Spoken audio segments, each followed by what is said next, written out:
नमस्कार विद्यार्थी मित्रांनो, आज आपण पाहणार आहोत 121 साहित्य विचार पुस्तक तिसरे साहित्य समाज आणि संस्कृती यातील घटक 6वा सामाजिक सांस्कृतिक परिवर्तन आणि साहित्य. सामाजिक परिवर्तन ही एक निरंतर चालणारी प्रक्रिया आहे. पृथ्वीवरील मानवाची जीवन उत्क्रांतीच्या टप्प्यानुसार बदलत गेले आहे. समाज आणि संस्कृती यांच्यातील परिवर्तनाची प्रक्रिया वेगवेगळ्या पातळीवर वेगवेगळ्या मार्गाने सुरू असते.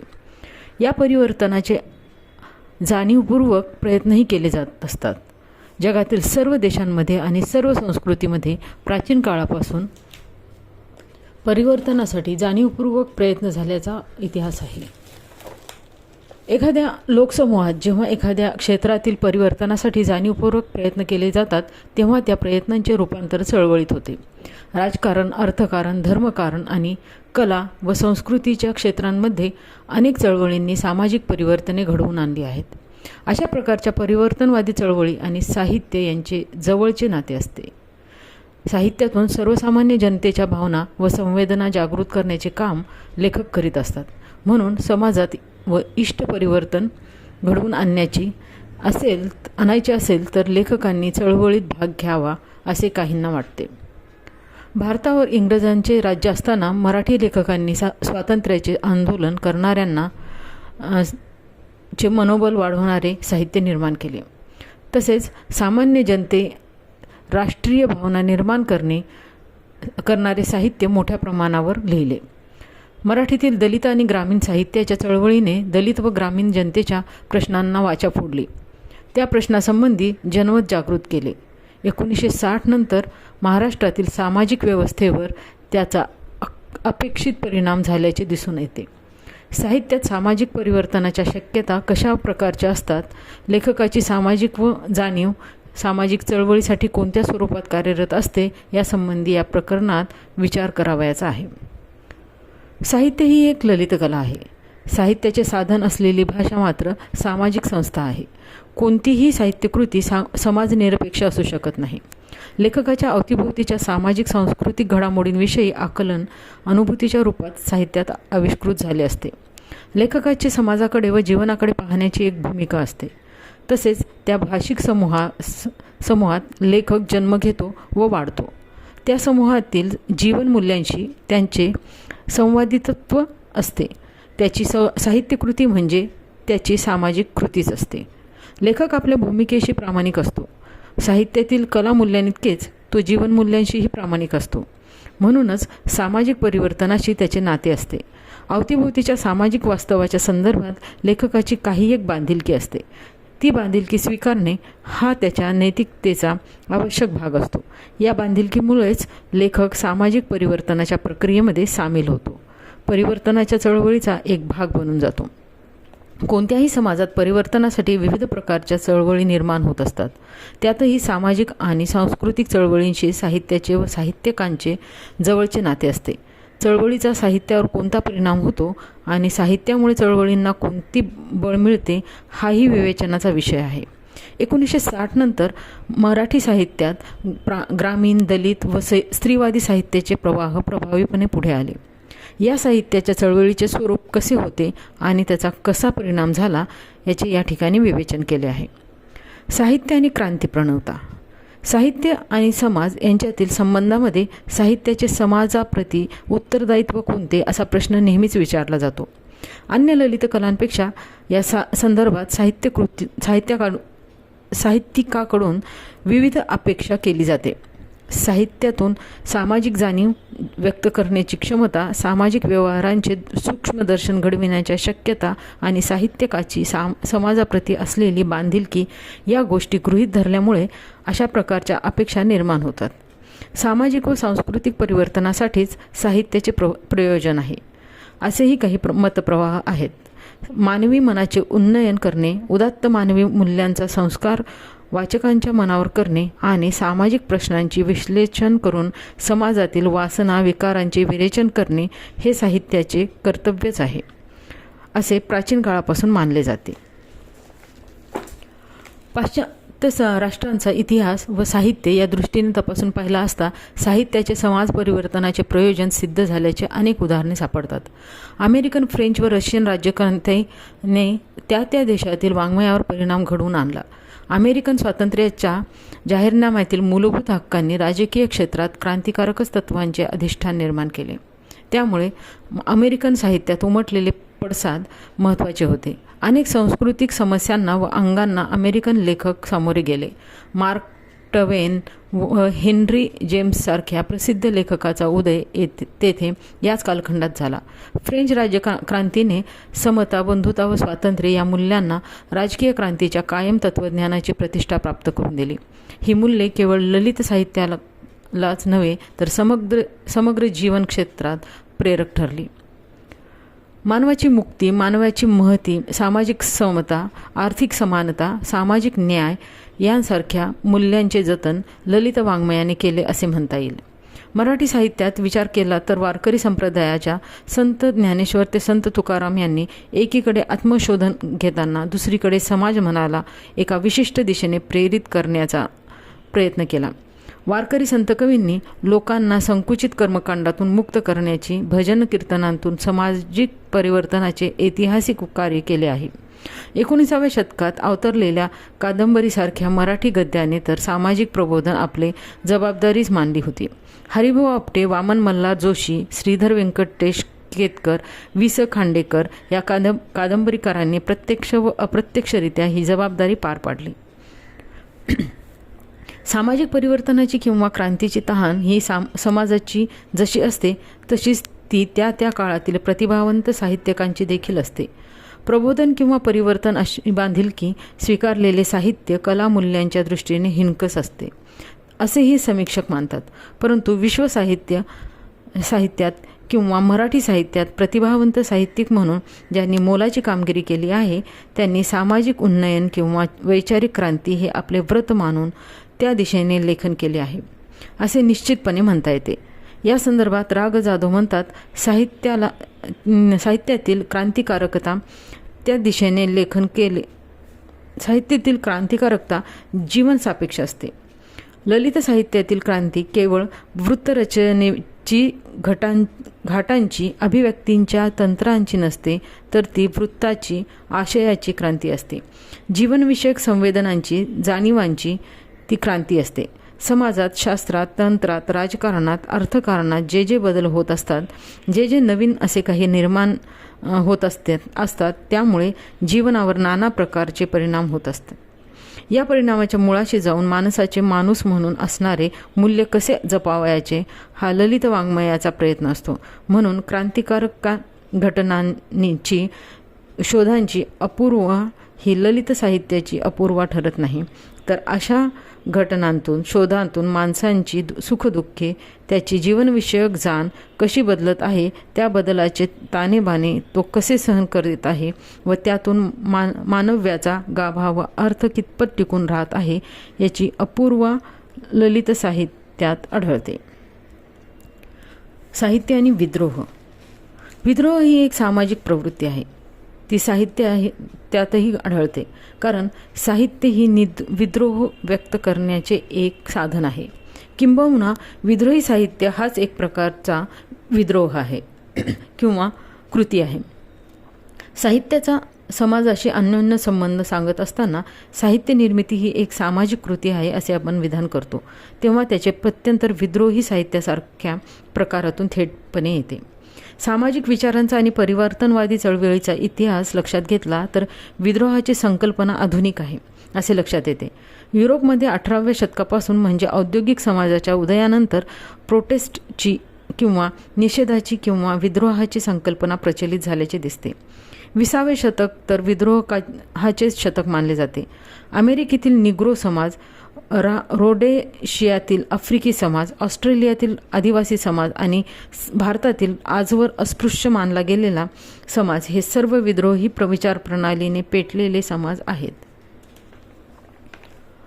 एक विचारव्यूह म्हणून विद्रोह हा विचार केल्यास तो एक आधुनिक वाटत असला तरी विद्रोहाची प्रवृत्ती ही प्राचीन आहे हे लक्षात येते. कारण विद्रोहाच्या संकल्पनेच्या बुडाशी पीडक आणि पीडित यांचे द्वंद्व असते किंवा शोषक आणि शोषित असेही म्हणता येईल. भारतीय सामाजिक व्यवस्थेचा विचार केल्यास वर्णनवादी आणि जातीय व्यवस्था यात ज्यांचे शोषण झाले त्यांनी वेगवेगळ्या काळात वेगवेगळ्या स्वरूपात विद्रोह किंवा उठाव केला आहे. प्रबळ सांस्कृतिक सत्ताधाऱ्यांनी शोषणाच्या साधनांची उभारणी मानसिक गुलामगिरीच्या माध्यमातून केली होती. ही साधने साहित्य रूपात जशी होती तशी सामाजिक रूढी परंपरांच्या रूपात होते.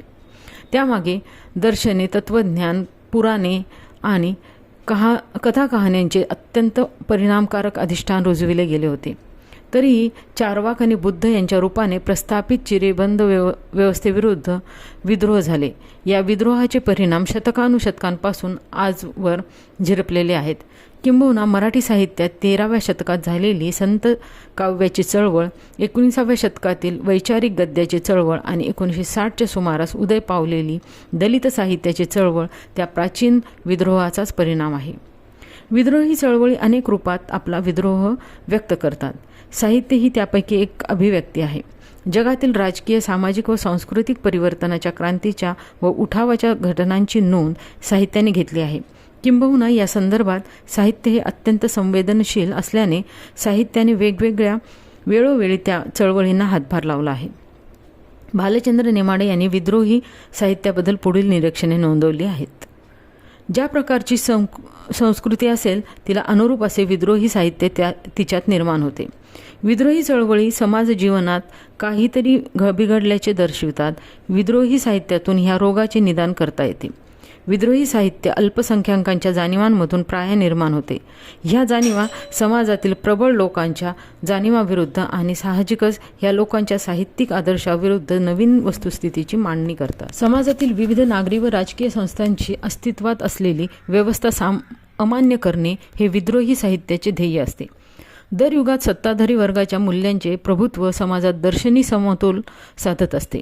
जुलूम आणि अनुमती, संस्कृती आणि न संस्कृती, नियम आणि गोंधळ ह्यामधला ह्या समतोल विद्रोही साहित्यातील नव्या मूल्यमापनामुळे बिघडतो. जितक्या प्रमाणात हे मूल्यमापन मूलगामी तितक्या प्रमाणात विद्रोहाचा समतोल बिघडण्याची शक्यता अधिक असते. अभिरुचीचे सत्ताधीश आपल्याला अनुरूप असा मते बनविणारा वर्ग जय्यत ठेवून ह्या वर्गाच्याद्वारे विद्रोहाशी सामना कसा करावा, विद्रोहाचा सूर अधिक वाढवून मोठा भासवावा की बंद करावा याबद्दल प्रयुक्त्या शोधून काढतात. विद्रोही साहित्याला प्रायः तात्कालिक महत्त्व असते. तथापि काही विद्रोही साहित्याला अभिजाततेचा दर्जा मिळू शकतो. विद्रोही साहित्याचे मूल्य सौंदर्यशास्त्रीय नसून मानसशास्त्रीय आहे. ते मुळात व्यक्तीच्या वाङ्मयीन आविष्कार म्हणून निर्माण होते. सामाजिक पातळीवर अभिरुचीच्या राजकारणातला भाग म्हणून ते अस्तित्वात येते. विद्रोही साहित्याची मुळे अवाङ्मयीन व्यवस्थांमध्ये असतात, परंतु त्याला आपली रूपे, शैली, माध्यम, संकेत इत्यादी गोष्टी वाङ्मयीन व्यवस्थेचाच शोधाव्या लागतात. ह्यामुळे वाङ्मयीन शैली आणि तंत्रे प्रगत होण्यास निश्चित मदत होते. कोणत्याही भाषिक आविष्कारात कोणत्याही हेतूने तो वाचकाने समजावावा याचे संदर्भ अंगीभूत असतात. यामुळे विद्रोही लेखकांना आपल्या वाचकवर्गासाठी नव्या पद्धतीचे प्रतिसाद मिळवण्यासाठी खास संदर्भ उघडपणे करावे लागतात.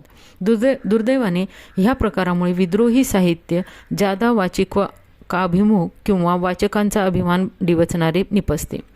विद्रोही साहित्याबाबतचा एक विरोधाभास म्हणजे ज्या गोष्टींचा ते विध्वंस करते त्याच गोष्टी मिळवण्याचा ते प्रयत्न करते. अभिरुची, सत्ता, मूल्यवर्चस्व, नव्या शैलीची प्रतिष्ठापना इत्यादी. विद्रोही साहित्याची शोकास्पद गत म्हटली तर ती अशी की ते व्यक्तिवादी असले तरी त्याचे आवाहन समूहाला, जातीला, धर्माला आणि वंशाला केले जाते. वैश्विक असल्याचेही ते दावा करते. ह्या धडपडीत ते समूहापेक्षा मूल्यांचे, मानवता सापेक्ष मूल्यांचे रूपांतर करत असते. भारतातील साहित्य क्षेत्रातील गेल्या शतकातील विद्रोहाची सर्वात मोठी चळवळ म्हणून मराठीतील दलित साहित्याकडे पाहिले जाते. डॉक्टर बाबासाहेब आंबेडकर यांनी दलित मुक्तीच्या आंदोलनाला दिलेली संशोधनात्मक व तात्विक अधिष्ठान आणि यशस्वीरित्या राबवलेली चळवळ ही दलित साहित्याची मुख्य प्रेरणा असल्यामुळे या साहित्याला आंबेडकरी साहित्य चळवळ असेही संबोधले जाते. दलित साहित्याच्या प्रभावातून समांतरपणे ग्रामीण, भटक्या, विमुक्त व आदिवासी आणि स्त्रीवादी साहित्याचाही प्रवाह पुढे आले. या प्रवाहाच्या लेखक समीक्षकांनी शहरी मध्यमवर्गीय लेखकांच्या चौकटीत अनुभवविश्व, अभिजात साहित्य संस्कृती, महानगरात केंद्रित झालेले प्रकाशन व्यवसाय व वाचकांची मनोरंजन प्रधान अभिरुची यांच्यावर घणाघाती प्रहार केले. अखिल भारतीय मराठी साहित्य महामंडळाच्या वार्षिक साहित्य संमेलनाच्या समांतर द आग्रा दलित, आदिवासी व ग्रामीण संमेलने आयोजित करण्यात आली. साहित्य आणि सामाजिक सांस्कृतिक चळवळी. कोणत्याही भाषिक साहित्य समूहातील साहित्य हे त्या समूहातील अंतर्बाह्य घडामोडींचे स्पंदने टिपणारे एक जिवंत साधन असते. लेखक ही या एक व्यक्ती असली तरी साहित्य हे समूह मनातील व्यापक सुखदुःख, वासनाविकार व आशा आकांक्षा व्यक्त करीत असते. साहित्य एक साधन मानले तरी तेच साध्यही असते, कारण ते त्या भाषिक समूहातील संस्कृतीचे एक रूप असते. या अर्थाने लेखक त्या समूहाचे सांस्कृतिक प्रतिनिधित्व आणि नेतृत्व करीत असतो. समूह मनातील स्वप्ने साहित्याच्या माध्यमातून अभिव्यक्त करणे ही त्याची मौलिक कृती असते. लेखकाची बांधिलकी जशी साहित्य मूल्यांशी असते तशी ती जीवनमूल्यांशीही असते. सामाजिक बांधिलकी मानणारा लेखक जीवनमूल्यांच्या प्रतिष्ठापनेसाठी साहित्य निर्मितीबरोबरच अन्य साधनांनाही सामोरे जात असतो. सामाजिक व सांस्कृतिक चळवळ हा त्यापैकी एक मार्ग असतो. सामाजिक बांधिलकी स्वीकारलेल्या लेखकाची बांधिलकी त्याच्या साहित्यापाशी थांबत नाही. त्याचे अंतिम ध्येय त्याच्या स्वप्नातील समाज प्रत्यक्षात येणे हे असते. देशाच्या स्वातंत्र्य चळवळीत महाराष्ट्राचे योगदान मोठे राहिले आहे. तळागाळातील शोषित वंचितांना न्याय मिळवून देण्यासाठी श्रमिकांच्या चळवळी झाल्या. स्त्रीदास्य, अनिष्ट सामाजिक रूढी, अंधश्रद्धा, शेतकऱ्यांचे प्रश्न या संदर्भातही झालेल्या चळवळींचे नेतृत्व महाराष्ट्रानेच देशाला दिले आहे. देशातील कामगार चळवळ, दलित चळवळ, भूमिहीनांची चळवळ, सर्वोदय चळवळ इत्यादी अनेक चळवळींना मूळ ऊर्जा व प्रेरणा महाराष्ट्रानेच पुरवली आहे. याच अर्थाने महात्मा गांधींनी महाराष्ट्राला कार्यकर्त्यांचे मोहोळ अशी संज्ञा दिली होती. महाराष्ट्रातील या सर्व परिवर्तनवादी चळवळीचा संबंध सातत्याने मराठी साहित्याशी राहिला आहे. विशेषतः सामाजिक व सांस्कृतिक क्षेत्रातील परिवर्तनाच्या चळवळीत लेखकांनी विविध पातळ्यांवर सहभाग घेतले आहेत. वस्तुतः राजकीय, आर्थिक, सामाजिक आणि धार्मिक क्षेत्रातील समस्या ह्या एकमेकांना गुंतलेल्या असतात. म्हणून सर्वच क्षेत्रातील चळवळीही एकमेकांशी संलग्न झालेल्या दिसतात. पर्यायाने संवेदनशील व सामाजिक भान असलेल्या लेखक व साहित्याचाही संबंध या चळवळीशी येणे स्वाभाविक होते. 13व्या-14व्या शतकातील महाराष्ट्रातील संतांची भक्तिकाव्याची चळवळ ही सामाजिक प्रबोधनाची व परिवर्तनाचीच होती. संतांनी तत्कालीन व्यवस्थेविरुद्ध विद्रोह केला. संस्कृत भाषेचे वर्चस्व मोडून काढले. समाजातील गोरगरीब, कष्टकरी, पीडित व वर्ण जाती व्यवस्थेत आत्मसन्मान हरवून बसलेल्या अस्पृश्यांना पंढरपूरच्या वारीत एकत्र आणण्याचे सामाजिक कार्य वारकरी चळवळीने केले. मध्ययुगीन भारतातील ती तशा प्रकारची पहिली परिवर्तनवादी साहित्यिक व सांस्कृतिक चळवळ होती असे निसंशय म्हणता येईल. जाचक समाजरूढी, जातीव्यवस्था, बालविधवा, सती चाली, विधवा पुनर्विवाह या समस्यांच्या संदर्भात प्रबोधन करण्याचे कार्य तत्कालीन निबंधकारांनी केले. ती सुद्धा एक सांस्कृतिक चळवळच होती. प्रत्येक चळवळ ही नेतृत्व, कार्यकर्ते व संघटनेच्या स्वरूपात असते असे नाही. विशेषतः महाराष्ट्रातील सर्व सांस्कृतिक परिवर्तनाच्या चळवळी या असंघटित पण एकाच ध्येयाने प्रेरित होऊन एकाच वेळी उठाव करणाऱ्या अशा होत्या. स्त्रियांच्या प्रश्नांवर सर्वप्रथम चळवळ उभारणारे ज्योतिराव फुले हे स्त्रीमुक्ती चळवळीचे आद्य प्रणेते होत. विठ्ठलरामजी शिंदे यांनी सुद्धा धर्मग्रंथ समीक्षा करून स्त्रीदास्याचे विश्लेषण केले होते. धोंडो केशव कर्वे यांनी स्त्री शिक्षणाच्या क्षेत्रात आणि र कर्वे यांनी कुटुंब नियोजनाद्वारे स्त्रीमुक्तीच्या क्षेत्रात केलेले प्रचंड कार्य हे महाराष्ट्रातील सांस्कृतिक क्षेत्रातील परिवर्तनवादी चळवळीचा महत्ता सिद्ध करणारे आहे. हे सर्वच सुधारक प्रथम लेखक होते. त्यांनी रस्त्यावर उतरून प्रबोधन करण्याआधी आपल्या साहित्यातून नवीन सुधारणांची मांडणी केली. त्या सुधारणांना आधुनिक जीवनमूल्यांचे अधिष्ठान दिले. त्यामुळे साहित्य आणि सामाजिक परिवर्तनाचे चळवळ यांचे नाते मराठीत जुने आहे. पुढील काळात डॉक्टर बाबासाहेब आंबेडकर यांनी दलित, अस्पृश्य, स्त्री दास्याची जी क्रांतिकारक चळवळ उभारली त्यासाठी त्यांनी महात्मा फुले यांच्या कार्याला व साहित्यालाच प्रेरणास्थान मानले होते. आगरकरांपासून आंबेडकरांपर्यंत धर्मग्रंथांची इहवादी च्या आधारे जी परखड समीक्षा झाली. प्रबोधनाची प्रत्यक्ष चळवळ रस्त्यावर दिसायला लागली. त्यापासून मराठी साहित्यात अलिप्त राहणे शक्य नव्हते. केवळ वैचारिक साहित्यच नव्हे तर ललित साहित्यही या चळवळीचा एक भाग झाल्याचे दिसते. ब्राह्मण नाही, हिंदू नाही, न मी एक पंथाचा अशी कविता लिहिणारे कवी केशवसूत असोत की कामगार आहे मी, तळपती तलवार आहे असे सांगणारे नारायण सुर्वे असोत. प्रमुख प्रवाहातील मराठी साहित्याच्या परिघात सामाजिक व सांस्कृतिक परिवर्तनाच्या चळवळी ह्या प्रामुख्याने शहरी मध्यमवर्गीय व ब्राह्मणी नेतृत्वातून झाल्याच्या आरोपातून ब्राह्मणेतर साहित्याच्याही चळवळी महाराष्ट्रात उभ्या राहिल्या. कॉम्रेड शरद पाटील यांचा अब्राह्मणी साहित्याचे सौंदर्यशास्त्र हा प्रबंध याच भूमिकेतून निर्माण झाला आहे. सत्यशोधक समाजाची व सत्यशोधक साहित्याची चळवळ ह्याच पार्श्वभूमीवर उभी असल्याचे दिसते. जात, वर्ण, लिंग, आर्थिक विषमतेच्या विरुद्ध सुरू असलेल्या परिवर्तनाच्या लढाईत बुर्जवा, ब्राह्मणी, प्रतिगामी, मध्यमवर्गीय प्रवृत्ती हाच मुख्य अडसर आहे. या गृहीतकावरून ब्राह्मणेतरांच्या सांस्कृतिक चळवळींना कोंब फुटले. दलित, आदिवासी आणि स्त्रियांच्या चळवळीबरोबरच बहुजन साहित्याचीही चळवळ उभी राहिली. शेतकरी, कष्टकरी, मागास व स्त्री हे घटक या सर्व चळवळीत सामायिक असल्याने काही वेळा या चळवळींमध्ये अनेक गट निर्माण झाले. मराठीतील विद्रोही साहित्याची, ग्रामीण, भटके, विमुक्त आणि आदिवासी साहित्याची स्वतंत्र संमेलने भरवणे, लेखक कार्यशाळा आयोजित करणे तसेच त्यांच्या साहित्य प्रकाशनाकरिता स्वतंत्र नियतकालिके चालविणे आणि सहकारी तत्वावर प्रकाशन संस्था निर्माण करणे या चळवळीत मराठी लेखक अग्रेसर असल्याचे दिसते.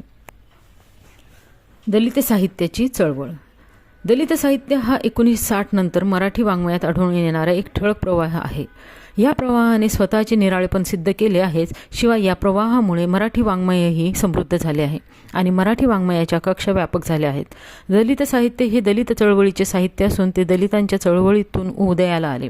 डॉक्टर आंबेडकरांनी दलितांच्या आत्मसन्मानाची चळवळ सुरू केली. समता, न्याय, बंधुत्वाचा पुरस्कार केला.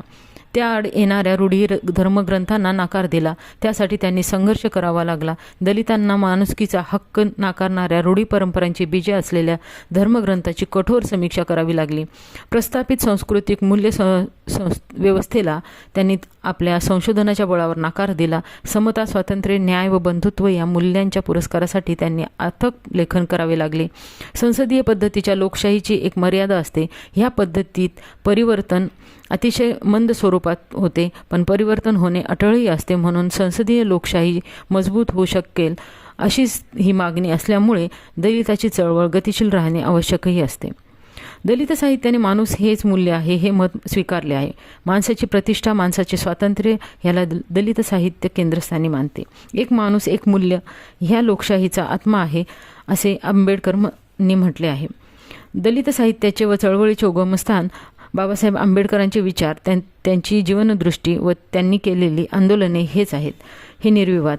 आंबेडकरांनी 1946 साली मुंबईत पीपल्स एज्युकेशन सोसायटीची स्थापना करून सिद्धार्थ कॉलेज सुरू केले. 1950 साली सिद्धार्थ साहित्य संघ ही वाङ्मयीन संस्था स्थापन केली. यातूनच पुढे महाराष्ट्र दलित साहित्य संघ उदयास आला. या काळात जनता, प्रबुद्ध भारत अशा नियतकालिकांकडून साहित्य प्रसिद्ध होत होते. त्या साहित्याचे आदर्श फडके खांडेकर हेच होते असे अर्जुन डांगळे म्हणतात.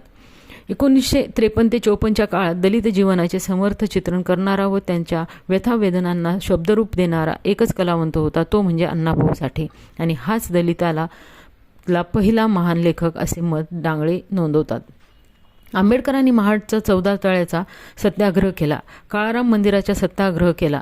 मनुस्मृतीचे दहन केले. या घटनांतून चळवळ तळागाळातल्या दलितांपर्यंत पोहोचली. दलित साहित्याच्या चळवळीला खरे धुमारे फुटले ते 1960 नंतर. त्यापूर्वी 1956मध्ये आंबेडकरांनी आपल्या लाखो अनुयायांसह हिंदू धर्माचा त्याग करून बौद्ध धर्माचा स्वीकार केला. ही घटना देशातील राजकीय व सांस्कृतिक विश्व मुळापासून हादरून टाकणारी होती. दलित साहित्याला नवे परिणाम देणारी होती. महात्मा फुले यांनी बहुजनांच्या स्वतंत्र साहित्य संमेलनाची गरज बोलून दाखवली होती. महाराष्ट्र दलित साहित्य संघ या संस्थेने दलित लेखकांचे पहिले संमेलन भरवून फुल्यांचे ते स्वप्न पूर्ण केले. 2 मार्च 1958 रोजी मुंबईतील दादर येथे खासदार बापूसाहेब कांबळे यांच्या अध्यक्षतेखाली साहित्य संमेलन झाले. त्याचे उद्घाटक अण्णाभाऊ साठे होते. 1967 साली डॉक्टर वानखडे यांच्या अध्यक्षतेखाली भरवलेल्या साहित्य संमेलन या चळवळीला नवे वळण देणारे ठरले. मराठवाड्याच्या 1969च्या दिवाळी अंकात दलित साहित्य असा शब्दप्रयोग सर्वप्रथम करण्यात आला.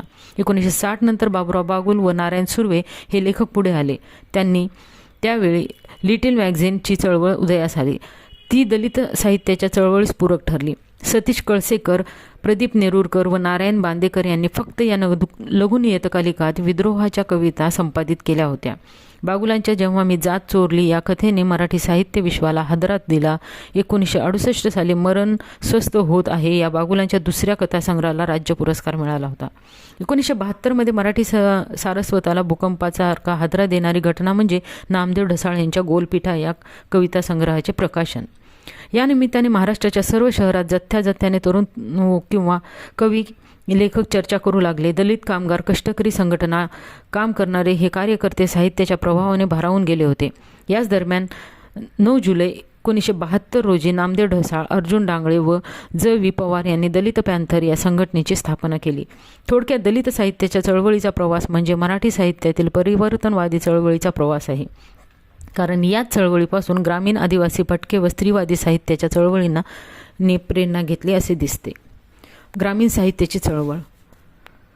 ग्रामीण साहित्य म्हणजे म्हणता येईल अशी वाङ्मय निर्मिती 1920 पासून होत असली तरी खऱ्या अर्थाने 1975 नंतरच ग्रामीण साहित्य चळवळ बहारास आली. दलित साहित्याप्रमाणेच ग्रामीण साहित्याच्या चळवळीचे प्रेरणास्थान कुणा एका महापुरुषाला बहाल केले नव्हते.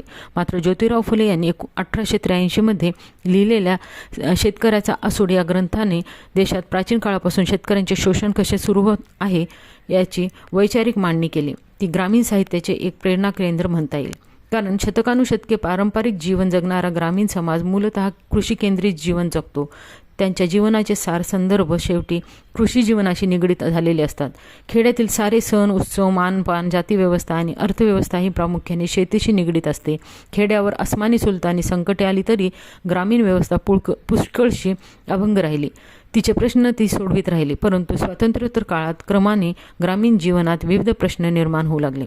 स्वातंत्र्योत्तर काळात खेडे वरवर बदललेले दिसले तरी जुन्या प्रश्नात आर्थिक परावलंबित्व, जातीयता, कर्जबाजारीपणा, शोषण, विषमता इत्यादी प्रश्नांची भर पडली आहे.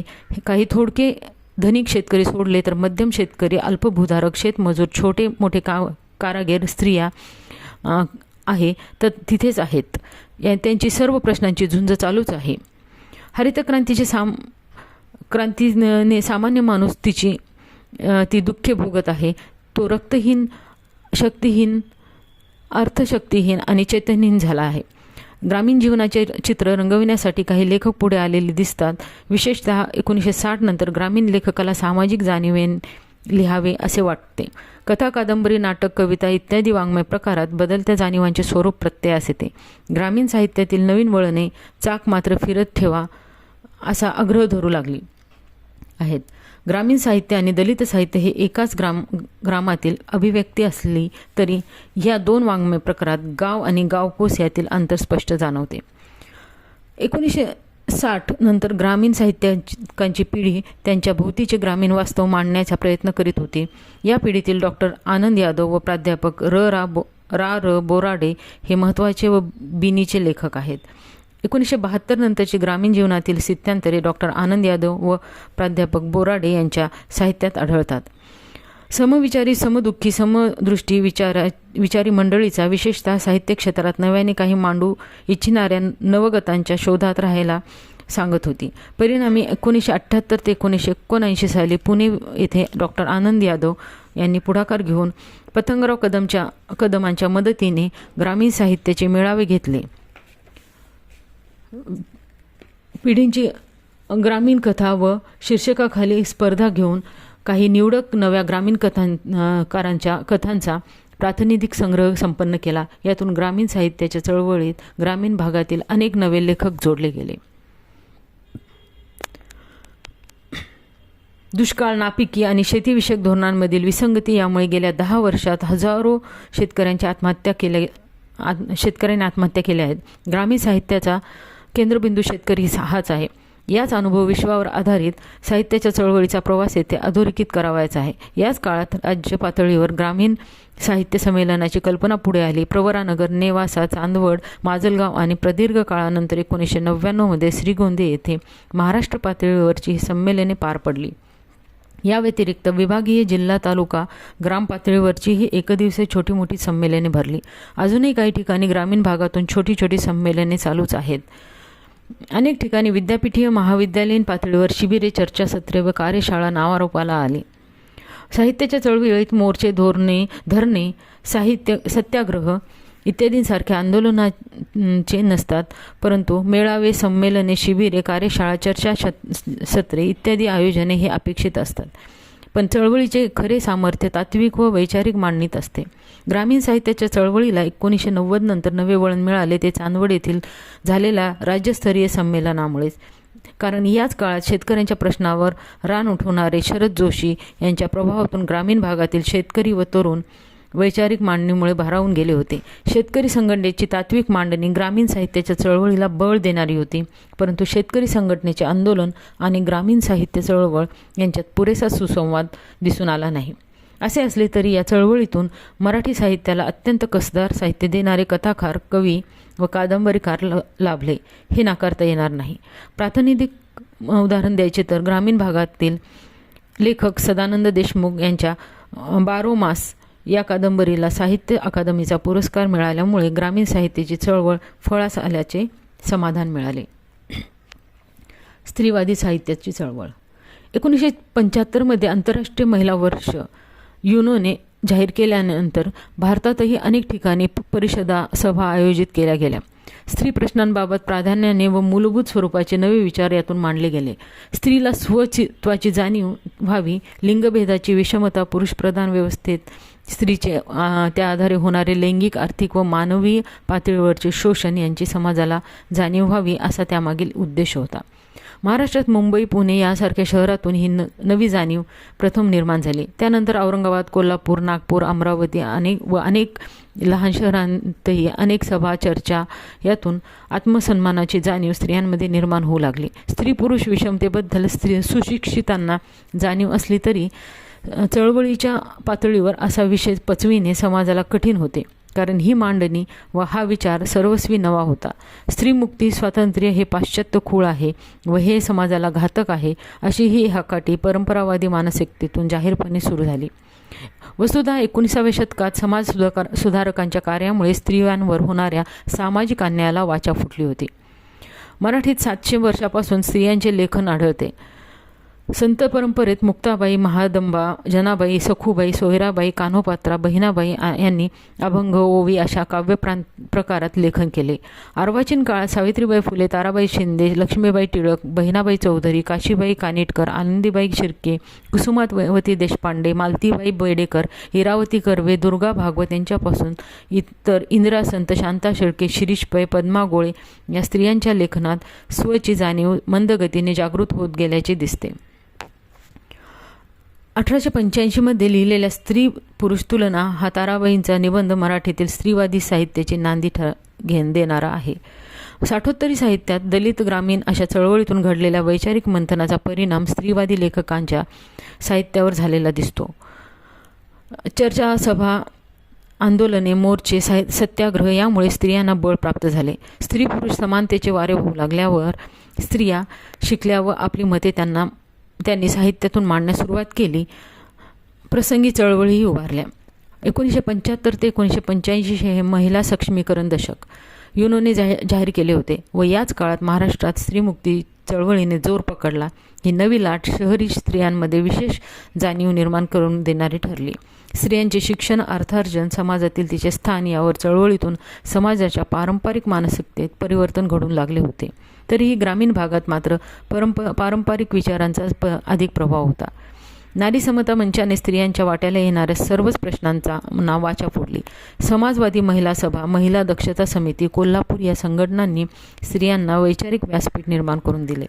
स्त्रियांमध्ये जागृती, त्यांच्या मतांची अभिव्यक्ती, संघटन व चळवळ खेड्यापाड्यापर्यंत पोहोचवण्यासाठी स्त्री उवाच, वार्षिक बायजा महिला आंदोलन पत्रिका, प्रेरक ललकारी, मिळून साऱ्याजणी ही सर्व स्त्री मुक्ती चळवळीला वाहिलेली नियतकालिके सुरू झाली होती. ही सर्व स्त्रियांनी संपादित केली होती.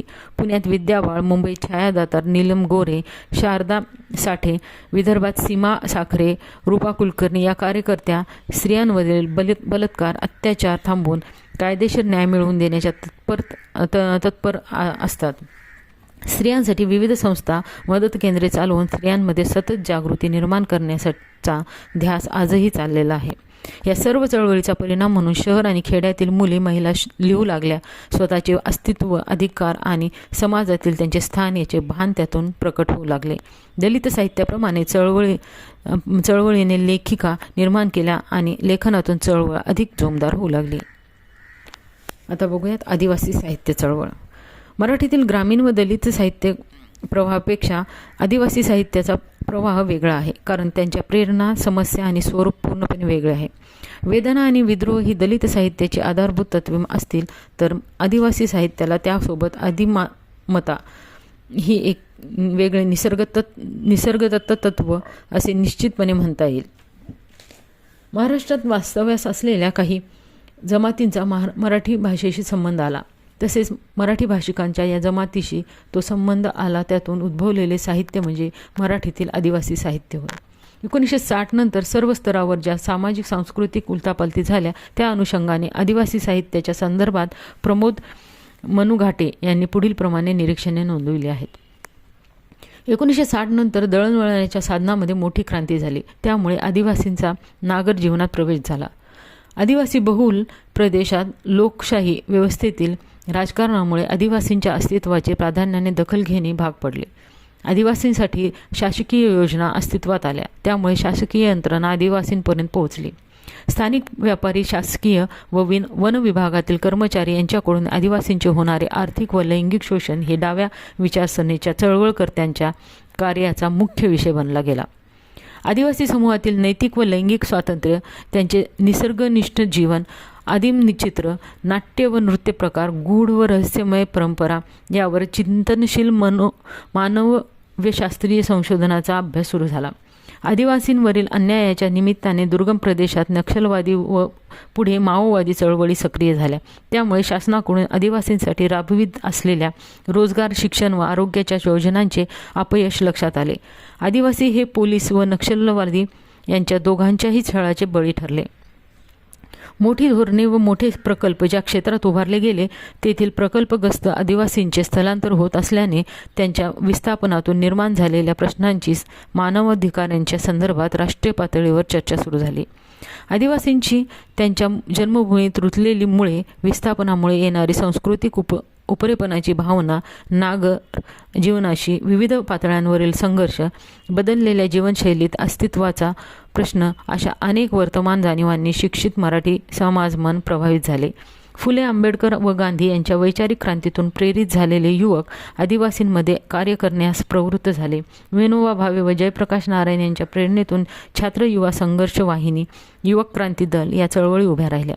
1960 नंतर वर्णव्यवस्था व जातीयतेच्या विरोधात दलित चळवळींनी एल्गार पुकारला. राजकीय, सामाजिक व सांस्कृतिक आघाडीवर प्रस्थापित वर्णव्यवस्थेवर प्रहार केला. त्यातून दलित साहित्यासारखी अभूतपूर्व चळवळ उदयास आली. परिणामी भटके व आदिवासी हेही या चळवळीत ओढले गेले. या सामाजिक सांस्कृतिक अंतर्क्रियेतून नव्या आदिवासी साहित्याची निर्मिती होऊ लागली.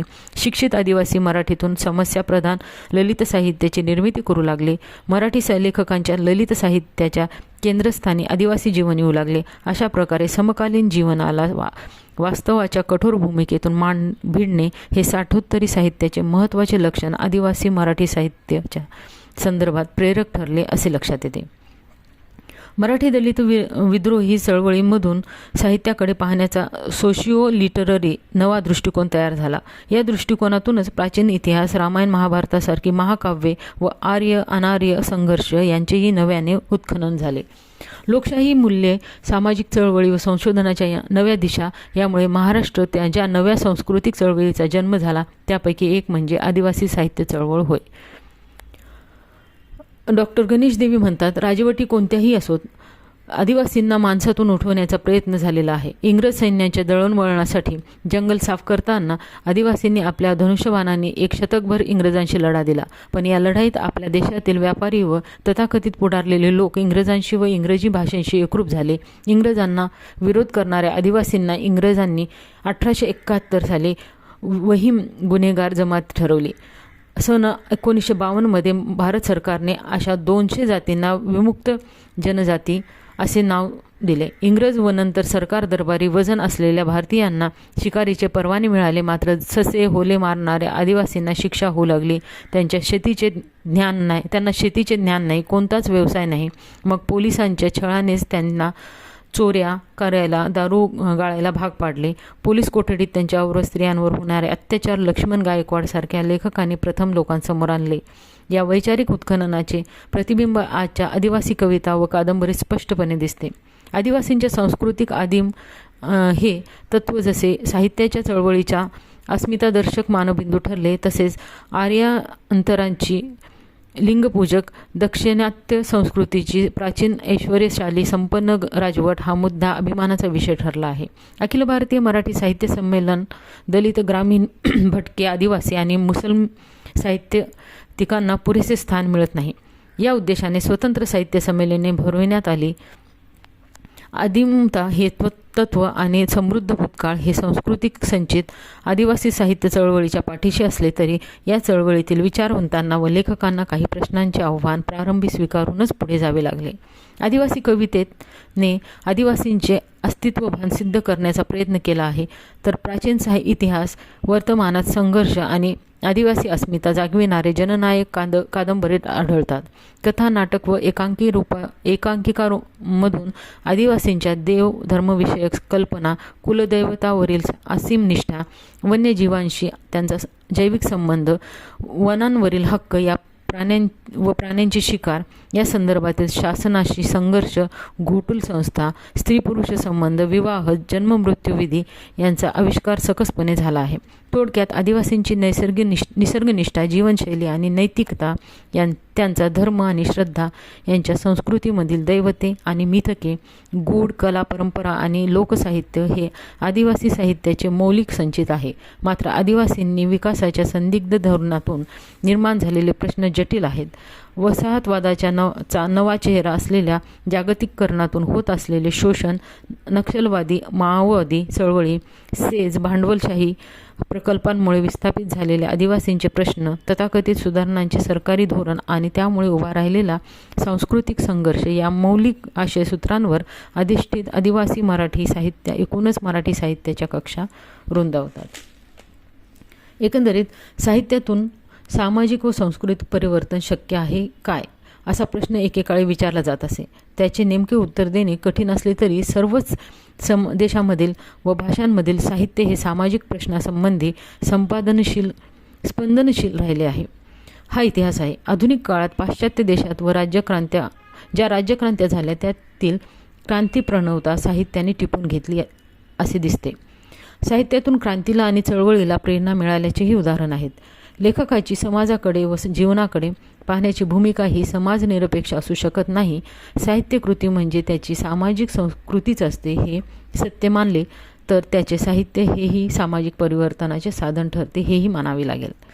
प्राचीन मराठीतील संतांची चळवळ असो की आधुनिक काळातील दलित साहित्य, ग्रामीण साहित्य, आदिवासी साहित्य किंवा स्त्रीवादी साहित्य या साहित्याच्या चळवळींनी सामाजिक परिवर्तनाच्या चळवळींना हातभार लावला आहे. सामाजिक बांधिलकी स्वीकारणे हा लेखकाच्या नैतिकतेचा स्वाभाविक भाग असल्यामुळे तो सामाजिक परिवर्तनाच्या प्रक्रियेमध्ये सामील होतो. मराठीत विद्रोही साहित्याच्या